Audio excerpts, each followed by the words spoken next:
대부분의 사람들은 70세 이후 건강을 유지하는 열쇠가 더 많이 걷는 것이라고 믿습니다. 하지만 의사들이 현재 이에 대해 경고하고 있다고 하면 어떨까요? 걷기는 활동성을 유지하는 훌륭한 방법이지만 만약 이것이 유일한 운동 형태라면 노화를 늦추는 것이 아니라 오히려 더 빠르게 진행되도록 만드는 실수를 범하고 있을지도 모릅니다.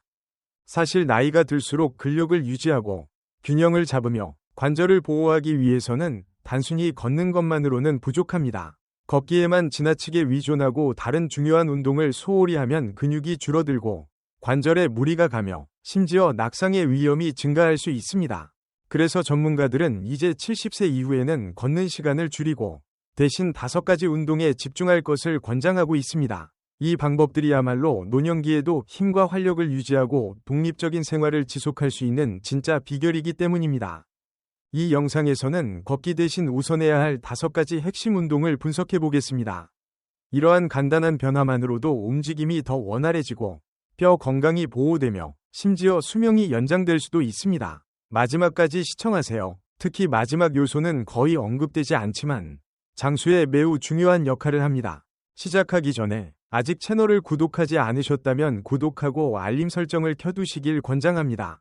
그래야 앞으로 새로운 영상을 놓치지 않을 수 있습니다. 이 영상이 마음에 들었다면 댓글에 숫자 1을 입력해주세요. 반대로 별로라면 숫자 0을 입력해주시면 여러분의 피드백을 반영하여 더욱 좋은 콘텐츠를 만들도록 하겠습니다. 그럼 시작해보겠습니다. 1. 근력 운동으로 근육량 유지하기. 걷기는 유연성을 유지하는 훌륭한 방법이지만 이것만 한다면 근육이 점차 약해지는 원인이 될 수도 있습니다. 70세 이후에는 근감소증, 사코페니아, 즉 근육량 감소가 독립적인 삶을 위협하는 가장 큰 요인 중 하나가 됩니다. 문제는 걷기가 근육을 크게 단련하지 못한다는 것입니다. 주로 하체에만 영향을 미칠 뿐만 아니라 근육을 강하게 유지하는 데 필요한 저항이 충분히 제공되지 않습니다. 이 때문에 의사들은 이제 70세 이후에는 근력 운동을 최우선으로 해야 한다고 강조합니다. 근력 운동은 근손실을 직접적으로 방지하고 균형 감각을 향상시키며 부상과 낙상을 피할 수 있을 만큼의 힘을 기르는 데 도움이 됩니다. 만약 무거운 장바구니를 들 때 어려움이 없고 손을 사용하지 않고 의자에서 쉽게 일어나거나 단단히 닫힌 병뚜껑을 무리 없이 열 수 있다면 이는 아직 근육이 잘 유지되고 있다는 좋은 신호입니다. 하지만 이런 간단한 일들이 예전보다 어려워졌다면 본인도 모르는 사이에 근육이 점점 약해지고 있을 가능성이 큽니다. 그리고 사실 근력을 유지하려는 노력을 하지 않으면 신체는 자연스럽게 근육을 잃게 됩니다. 예를 들어 72세의 현우 씨를 보겠습니다. 그는 매일 걷기를 하며 건강을 유지할 수 있다고 생각했습니다. 하지만 어느 날 이전에는 쉽게 들 수 있었던 상자를 들어 올리는 것이 힘들어졌고 소파에서 일어나는 것조차 예전보다 어려워졌다는 것을 깨달았습니다. 처음에는 단순히 나이가 들어서 그렇다고 생각했지만 의사는 근손실이 필연적인 것이 아니면 근육을 제대로 단련하지 않으면 더 빠르게 진행된다고 설명해 주었습니다. 그래서 그는 가벼운 저항밴드를 사용하고 맨몸 스쿼트를 하며 작은 아령으로 간단한 운동을 추가하기 시작했습니다. 몇 달 만에 그는 확실한 변화를 경험했습니다. 몸이 더 튼튼해지고 균형이 잡히며 하루 종일 더 많은 에너지를 느낄 수 있었습니다. 근력 운동을 한다고 해서 반드시 무거운 바벨을 들어야 하는 것은 아닙니다. 가벼운 저항밴드를 활용하거나 맨몸 운동, 스쿼트, 싱크대에 손을 짚고 하는 푸시업 또는 집안의 물건을 들어 올리는 것만으로도 충분히 효과를 볼 수 있습니다. 핵심은 점진적인 저항을 적용하는 것입니다. 즉, 근육에 적절한 자극을 주어 계속해서 활성화하고 건강하게 유지하는 것입니다. 그리고 근력 운동의 효과는 단순히 힘을 기르는 데 그치지 않습니다. 연구에 따르면 근육량을 유지하는 것이 수명 연장, 더 나은 이동 능력, 심지어 뇌 건강 개선과도 직접적인 연관이 있습니다. 지금 자신의 근력을 확인해보고 싶다면 다음 테스트를 해보세요. 의자에 앉은 상태에서 손을 사용하지 않고 일어나 보세요. 또는 서서 바지를 입어보세요. 만약 쉽게 할 수 있다면 이는 좋은 신호입니다. 하지만 어려움을 느낀다면 지금이 바로 근력 회복에 집중해야 할 때입니다. 좋은 소식은 시작하기에 절대 늦지 않았다는 것입니다. 근력 운동은 근손실을 되돌릴 수 있으며 균형 감각을 개선하고 오랜 기간 독립적인 생활을 유지하는 데 도움이 됩니다. 그러니 여전히 걷기만을 운동으로 생각하고 있다면 이번 기회를 계기로 생각을 바꿔보세요. 근육은 수명을 연장하는 핵심 요소이며 70세 이후에는 반드시 지켜야 할 가장 중요한 자산 중 하나입니다. 이 영상을 계속 시청하고 계시고 이 정보가 유익하다고 느꼈다면 댓글에 숫자 1을 남겨주세요. 이제 낙상을 예방하기 위한 두 가지 균형 및 안정성 운동으로 넘어가 보겠습니다. 2. 걷기는 이동하는 데 도움이 되지만 항상 균형 감각을 향상시키는 것은 아닙니다. 그리고 대부분의 사람들은 너무 늦을 때까지 이 사실을 깨닫지 못합니다. 70세 이후에는 낙상을 예방하는 것이 건강과 독립성을 유지하는 가장 중요한 요소 중 하나가 됩니다. 낙상은 노년층에서 심각한 부상을 초래하는 주요 원인 중 하나이며 많은 경우 낙상의 원인은 다리 힘이 약해서가 아니라 균형 감각이 떨어지기 때문입니다. 균형 감각을 적극적으로 단련하지 않으면 본인도 모르게 걸려 넘어질 위험을 높일 수 있습니다. 나는 평생 걸어왔으니 균형 감각이 괜찮을 거야 라고 생각할 수도 있습니다. 그러나 균형 감각은 저절로 유지되는 것이 아닙니다. 의식적으로 훈련하지 않으면 점점 약해집니다. 걷기는 발, 발목, 복부 근육을 안정시키는 작은 근육을 충분히 자극하지 못합니다. 하지만 균형 감각이 약해지면 단 한 번이 잘못된 발걸음으로도 큰 낙상을 초래할 수 있으며 회복하는 데 몇 개월 또는 몇 년이 걸릴 수도 있습니다. 최근에 양말을 신으면서 한 발로 서 있었던 적이 있나요? 혹은 높은 선반에서 무언가를 짚으려 할 때 균형을 잘 유지할 수 있었나요? 아니면 어딘가를 잡고 버텨야 했나요? 많은 사람들은 거의 넘어질 뻔한 순간이 오기 전까지 자신의 균형 감각이 약해지고 있다는 사실을 인식하지 못합니다. 그러다 한번 위기를 겪고 나면 걸음걸이에 더욱 신중해지게 됩니다. 78세의 석진 씨도 그런 경험을 했습니다. 그는 평소 활동적인 사람이었지만 어느 날 도로 연석을 내려오다가 발을 잘못 디디면서 갑자기 균형을 잃었습니다. 다행히도 넘어지지는 않았지만 그 순간 그는 자신의 몸이 예전 같지 않다는 사실을 실감하게 되었습니다. 그의 위사는 한 발로 서 있기, 체중을 한쪽에서 다른 쪽으로 옮기기, 조절된 움직임을 연습하는 등의 간단한 균형 운동이 안정성을 회복하는 데 도움이 된다고 말했습니다. 몇 주 후, 그는 몸이 더 강해지고 균형을 더 잘 잡을 수 있으며 움직임에 대한 자신감이 생긴 것을 느꼈습니다. 균형 운동을 위해 헬스장이나 특별한 장비가 필요하지 않습니다. 한 발로 서 있기, 한 발을 다른 발 앞에 두고 직선으로 걷기, 천천히 체중을 이동하는 연습과 같은 간단한 동작만으로도 균형 감각을 상당히 향상시킬 수 있습니다. 그리고 그 효과는 단순히 낙상을 예방하는 것에 그치지 않습니다. 균형 감각이 좋아지면 자세가 개선되고 반사신경이 빨라지며 신체 협응력도 향상되어 모든 움직임이 더 쉽고 유연해집니다. 자신의 균형 감각을 확인하고 싶다면 다음과 같은 테스트를 해보세요. 안전을 위해 단단한 표면 근처에서 한 발을 바닥에서 들어 올린 후 최소 10초 동안 균형을 유지할 수 있는지 확인하세요.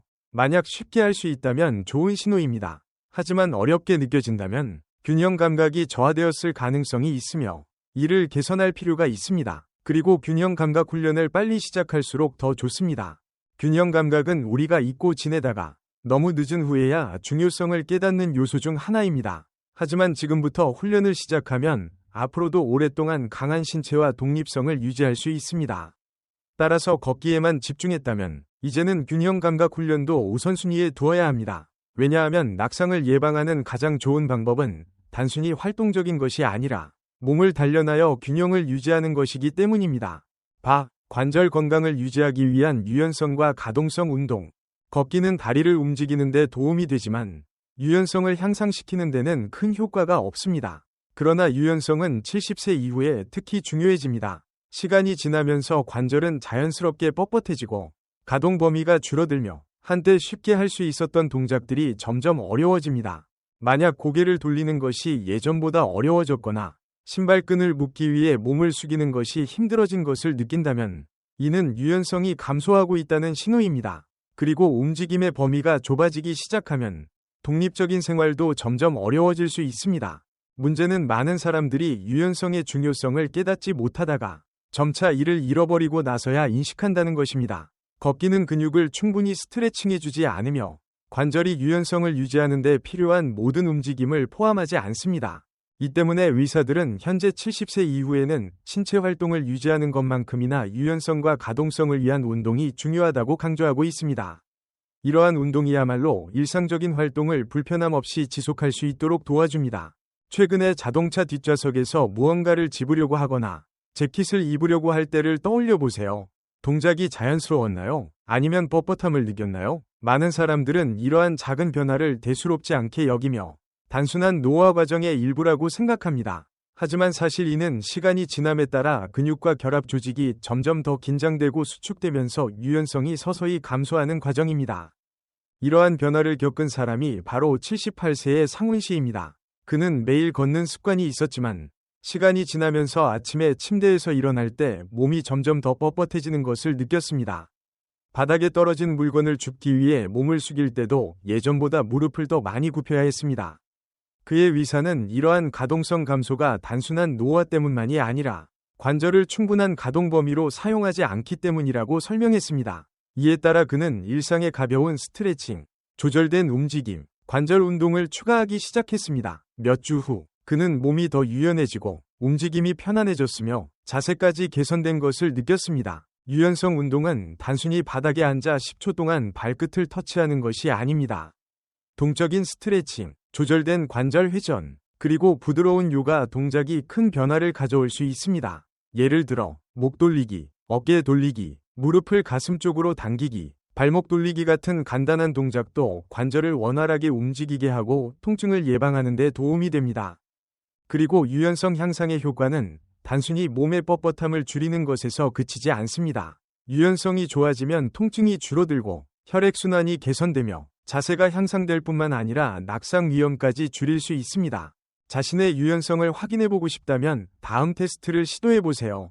똑바로 선 상태에서 고개를 한쪽으로 최대한 돌린 후 반대쪽도 동일하게 해보세요. 움직임이 부드럽게 이루어지나요? 아니면 뻣뻣함을 느끼나요? 만약 움직임에 제한이 있다면 이는 유연성이 감소하고 있다는 신호이며 지금이야말로 이를 개선할 시기입니다. 가동성 감소는 피할 수 없는 것이 아닙니다. 하루 몇 분만 집중적으로 스트레칭을 해도 앞으로 수년 동안 젊고 유연한 몸을 유지하며 통증 없이 생활할 수 있습니다. 따라서 걷기를 주된 운동으로 삼고 있다면 이제는 유연성 향상에도 신경을 써야 합니다. 관절을 부드럽고 원활하게 움직이게 하는 것은 70세 이후에도 활기차고 독립적인 생활을 유지하는 가장 중요한 요소 중 하나입니다. 이 영상을 끝까지 보고 계시고 이 정보가 유익하다고 느꼈다면 아래 댓글에 숫자 3을 남겨주세요. 이제 척추를 보호하기 위한 코어 근육과 자세 개선 운동 4가지를 계속해서 알아보겠습니다. 4. 걷기는 다리를 움직이는 데 도움이 되지만 코어 근육 강화나 자세 개선에는 크게 기여하지 않습니다. 그러나 이 2가지 요소는 70세 이후에 특히 중요해집니다. 강한 코어 근육은 단순히 탄탄한 복부를 의미하는 것이 아닙니다. 코어는 신체의 안정성을 유지하고 허리 통증을 예방하며 움직일 때 척추를 곧게 유지하는 데 중요한 역할을 합니다. 코어 근육이 약하면 허리 아래쪽에 불편함을 느끼거나 균형 감각이 저하될 수 있으며 걷는 동안 몸이 앞으로 숙여지는 경향이 생길 수 있습니다. 이러한 문제들은 시간이 지남에 따라 낙상 위험을 증가시키고 관절에 불필요한 부담을 줄 수 있습니다. 그러나 대부분의 사람들은 이러한 문제를 경험하기 전까지 자세 근력의 중요성을 인식하지 못합니다. 만약 등이 자주 굽어지거나 허리 아래쪽이 뻣뻣하게 느껴지거나 오랜 시간 똑바로 서 있는 것이 어렵다면 이는 코어 근육이 제대로 작동하지 않고 있다는 신호일 수 있습니다. 걷기만으로는 복부 깊숙한 곳과 허리 아래쪽의 안정 근육을 충분히 단련할 수 없습니다. 그렇기 때문에 의사들은 70세 이후에는 코어 근육과 자세를 강화하는 운동을 최우선으로 삼아야 한다고 강조합니다. 75세의 철수 씨를 예로 들어보겠습니다. 그는 평소 활발한 사람이었지만 시간이 지나면서 어깨가 점점 앞으로 둥글게 말리고 허리 아래쪽이 뻣뻣해지는 것을 느끼기 시작했습니다. 그는 여전히 매일 걷고 있었지만 의사는 잘못된 자세가 척추와 관절에 추가적인 압력을 가해 만성적인 경직을 초래하고 균형 감각을 저하시킬 수 있다고 설명했습니다.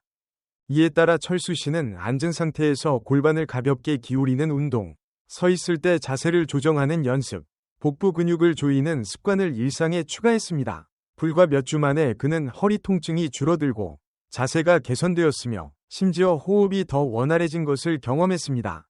코어 근육 운동을 위해 헬스장이나 특별한 장비가 필요한 것은 아닙니다. 벽에 기대어 똑바로 서기, 앉아 있을 때 복부 근육을 조이기, 천천히 몸을 비트는 동작만으로도 깊은 안정 근육을 활성화하여 척추를 곧게 유지하는 데 도움이 됩니다. 그리고 이러한 운동의 효과는 단순한 자세 개선에 그치지 않습니다. 강한 코어 근육은 균형 감각을 향상시키고 관절의 부담을 줄이며 소화 기능까지 개선할 수 있습니다. 이는 복부 근육이 내장 기관을 지탱하는 역할을 하기 때문입니다. 자신의 코어 근육이 얼마나 강한지 확인하고 싶다면 다음 테스트를 시도해 보세요. 벽에 등을 대고 서서 머리, 어깨, 엉덩이가 벽에 닿게 하세요. 이 자세를 편안하게 유지할 수 있나요? 아니면 몸을 억지로 조절해야 하나요? 만약 자연스럽지 않다면 이는 자세를 개선할 필요가 있다는 신호이며 가능한 한 빨리 시작하는 것이 좋습니다. 자세와 코어 근육의 힘은 활기찬 생활을 유지하고 부상을 예방하며 젊고 건강한 외모를 유지하는 데 중요한 역할을 합니다. 만약 지금까지 걷기만을 운동으로 생각했다면 이제는 몸을 곧게 세우고 힘을 유지하는 근육을 단련하는 데 집중해야 할 때입니다. 5. 관절 보호 및 저충격 운동 실천으로 스트레스 감소하기. 걷기는 활동성을 유지하는 훌륭한 방법이지만 이것이 유일한 운동 방식이라면 관절에 불필요한 부담을 줄 수 있습니다. 특히 70세 이후에는 더욱 그렇습니다. 나이가 들면서 연골이 마모되고 관절액이 감소하며 충격 흡수 능력이 떨어지기 때문입니다. 이러한 이유로 많은 노년층이 무릎이 뻣뻣해지고 엉덩이가 아프거나 발에 불편함을 느끼기 시작합니다. 이는 평생 활동적으로 살아온 사람들에게도 마찬가지입니다. 문제는 걷기 자체가 아니라 걷기만으로는 관절을 충분히 보호할 수 없다는 점입니다. 많은 사람들이 관절 통증이 노화의 자연스러운 일부라고 생각하지만 사실 관절 보호를 소홀히 하면 경직과 불편함이 더욱 빠르게 진행됩니다. 걷기는 같은 관절에 반복적으로 충격을 가하기 때문에 오히려 상태를 악화시킬 수 있습니다. 그렇기 때문에 의사들은 70세 이후에는 단순히 걷는 것보다 관절을 강화하고 보호할 수 있는 저충격 운동에 집중할 것을 강조합니다. 마지막으로 장시간 걷기를 마친 후에 느낌을 떠올려 보세요. 기운이 넘치고 통증 없이 상쾌한 느낌이었나요? 아니면 관절이 아프고 뻣뻣하거나 불편함이 지속되었나요? 걷기가 통증을 유발한다면 이는 관절이 충분한 지지를 받지 못하고 있다는 신호일 수 있습니다. 이러한 문제를 겪은 대표적인 사례가 77세의 영철 씨입니다. 그는 매일 걷는 것이 건강을 유지하는 최선의 방법이라고 생각했습니다. 하지만 시간이 지나면서 무릎이 뻣뻣해지고 허리 통증이 나타나기 시작했습니다. 의사는 그에게 반복적인 충격을 줄이고 저충격 운동을 병행할 것을 권장했습니다. 이후 그는 수영, 자전거 타기, 유연성을 기르는 가벼운 운동을 시작했습니다. 몇 주 만에 통증이 크게 줄었고 활동을 포기하지 않아도 된다는 사실을 깨달았습니다. 관절에 좋은 운동으로는 수중 운동, 자전거 타기, 태극권 또는 의자에 앉아서 할 수 있는 간단한 스트레칭 등이 있습니다. 이러한 운동은 혈액순환을 촉진하고 관절 윤활을 개선하며 주변 근육을 강화하여 불필요한 부담 없이 관절을 보호합니다. 그리고 이 점은 단순히 통증 완화에 그치지 않습니다. 지금 관절을 보호하는 것은 앞으로도 원활한 움직임을 유지하고 경직을 줄이며 자유롭게 활동할 수 있도록 도와줍니다. 자신의 관절 상태를 확인하려면 의자에 앉았다가 손을 사용하지 않고 천천히 일어나 보세요. 무릎과 엉덩이가 부드럽게 움직이나요? 아니면 뻣뻣하고 통증이 느껴지나요? 만약 불편함이 있다면 이는 관절 관리가 필요하다는 신호이며 저충격 운동을 병행하는 것이 큰 변화를 가져올 수 있습니다. 건강한 관절을 유지하는 것은 단순히 통증을 피하는 것이 아니라 활동성을 보호하고 독립적인 생활을 지속하며 매 순간을 고통이 아닌 편안함 속에서 보내기 위함입니다. 만약 걷기만을 운동으로 삼고 있다면 이제는 관절 건강을 우선으로 고려하고 도움이 되는 운동을 추가할 때입니다. 맺은 말, 이 영상을 마치면서 오늘 다룬 5가지 중요한 요소에 대해 다시 한번 생각해 보세요. 만약 여러분이 걷기만을 운동으로 삼고 있다면 신체는 단순한 걸음보다 더 많은 것을 필요로 한다는 사실을 깨닫게 될 것입니다. 70세 이후에는 근육량 보호, 균형감 향상, 유연성 증가, 코어 강화, 그리고 관절 부담 감소에 집중해야 합니다. 이러한 요소들은 앞으로도 활력있고 독립적인 삶을 유지하는 데 핵심적인 역할을 합니다. 많은 사람들은 노화가 곧 신체 기능 저하를 의미한다고 생각하지만 사실 신체는 나이에 관계없이 개선될 수 있습니다. 근력, 균형감, 유연성, 그리고 자세를 개선하는 작은 변화들이 삶의 질에 큰 차이를 만들 수 있습니다. 중요한 것은 지금 바로 시작하는 것입니다. 근력, 균형감, 관절 건강은 하루아침에 약화되지 않습니다. 하지만 다행히도 이 과정을 늦추거나 심지어 되돌릴 수도 있습니다. 그렇다면 이 5가지 요소 중에서 여러분이 가장 집중해야 할 것은 무엇인가요? 혹시 근력, 균형감 또는 움직임의 변화가 느껴지시나요? 여러분의 의견이 궁금합니다. 오늘 배운 점과 앞으로 어떻게 실천할 계획인지 댓글로 공유해 주세요. 여러분의 생각은 저희에게 큰 의미가 있습니다. 여러분의 댓글은 저희에게도 큰 동기부여와 격려가 됩니다. 이 영상이 도움이 되었다면 좋아요를 눌러주시고 채널 구독과 공유도 부탁드립니다. 여러분의 응원이 저희가 유익한 콘텐츠를 계속 만들어 나가는데 큰 힘이 됩니다. 시청해주셔서 감사합니다. 다음 영상에서 다시 만나요.